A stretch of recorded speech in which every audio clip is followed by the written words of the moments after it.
আজকে আমরা কথা বলবো কম্পিউটারে অফ অন হওয়া এমন চারটি প্রবলেম নিয়ে। নাম্বার 1, কম্পিউটার অন হচ্ছে না। Number 2, computer of on continue হতেই থাকছে। নাম্বার 3, কম্পিউটার অন হয়েছে বাট আউটপুট পাচ্ছে না, মানে ডিসপ্লে আসছে না, কিবোর্ড মাউস কোনো লাইনই পাচ্ছে না। এবং নাম্বার 4, কম্পিউটার অন হয়েছে, কম্পিউটার চলছে, বাট কিছুক্ষণ পরপর কম্পিউটার অফ হয়ে যাচ্ছে। এই চারটি প্রবলেম কেন হচ্ছে এবং এর সমাধান কি এই ভিডিওতে জানানো হবে। আমি আছি সূর্য আপনাদের সাথে, দেখছেন টেকসান।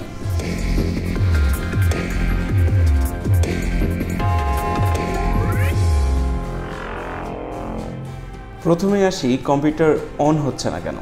কম্পিউটার অন না হওয়ার মেজর দুইটি প্রবলেম থাকতে পারে। নাম্বার 1, সেটা হচ্ছে আপনার এসএমপিএস অর্থাৎ পাওয়ার সাপ্লাইটা কাজ করছে না। পাওয়ার সাপ্লাই কি এবং এটি কাজ করছে না কেন, বা এটি ভালো কি নষ্ট, এটি কিভাবে টেস্ট করবেন তা নিয়ে আমার একটি ভিডিও আছে, চাইলে দেখে আসতে পারেন। আরেকটা প্রবলেম হচ্ছে সেটা হচ্ছে আপনি যেই সুইচটা পুশ করছেন সেই সুইচটা কাজ করছে না, বা সুইচের পিছনের তারটা হয়তো খুলে গেছে। মেজর এই দুইটি প্রবলেম হয়ে থাকে, বাকি হয়তো বা 20% আপনার মাদারবোর্ডের কারণে হতে পারে। তবে মেজর যে দুইটি সমস্যা হয় সেটি হচ্ছে এসএমপিএস এর প্রবলেম বা সুইচের প্রবলেম।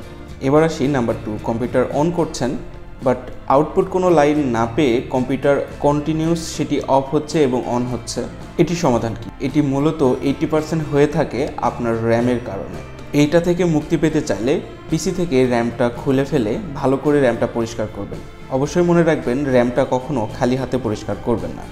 র্যাম পরিষ্কার করার জন্য সবসময় আমরা রুল বা পেন্সিল ফিনিশ করার জন্য যে রাবারটা ইউজ করি সেই রাবারটা ইউজ করবেন, অর্থাৎ রাবারটা দিয়ে খুব সাবধানে র্যামের মাথাগুলো পরিষ্কার করবেন এবং র্যামটি ইনস্টল করার পর পিসিটা অন করবেন। যদি না হয় তাহলে র্যামের স্লটটা চেঞ্জ করবেন। আশা করি প্রবলেমটা সলভ হয়ে যাবে।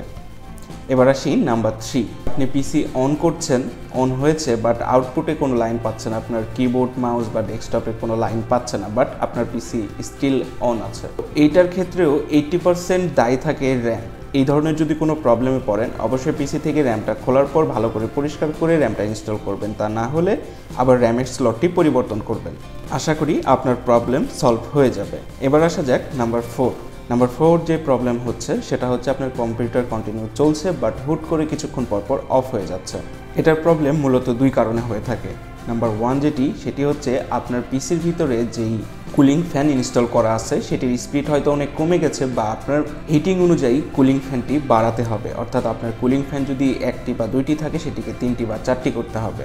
আর 2 নম্বর যে প্রবলেম, এই প্রবলেমগুলি সাধারণত হয়ে থাকে যে পিসিগুলি খুব বেশি পুরনো হয়ে যায়।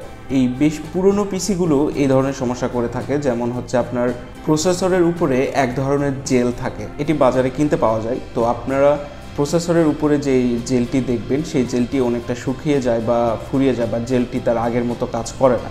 এই জেলটি দেওয়ার মূল কারণ হচ্ছে প্রসেসর যেন ওভারহিট না হয়, অর্থাৎ আপনার প্রসেসরের জেল ফুরিয়ে গেলে এই ধরনের প্রবলেম হতে পারে। নাম্বার 4 এর প্রবলেম যেটি পিসি অন থাকা অবস্থায় কিছুক্ষণ পর পর অফ হয়ে যায় বা হ্যাং হয়ে যায়, এর সমাধান দুইটি। সেটি হচ্ছে আপনার কুলিং ফ্যান চেঞ্জ করতে হবে বা কুলিং ফ্যানের সংখ্যা বাড়াতে হবে। 2 নম্বর হচ্ছে আপনার প্রসেসরের জেল ফুরিয়ে গিয়েছে। এই মোট মেজর 4টি কারণ যেটি কম্পিউটার আপনার অফ অন হয় বা এই অফ অন প্রবলেমগুলি নিয়ে বেশ ঝামেলায় পড়েন।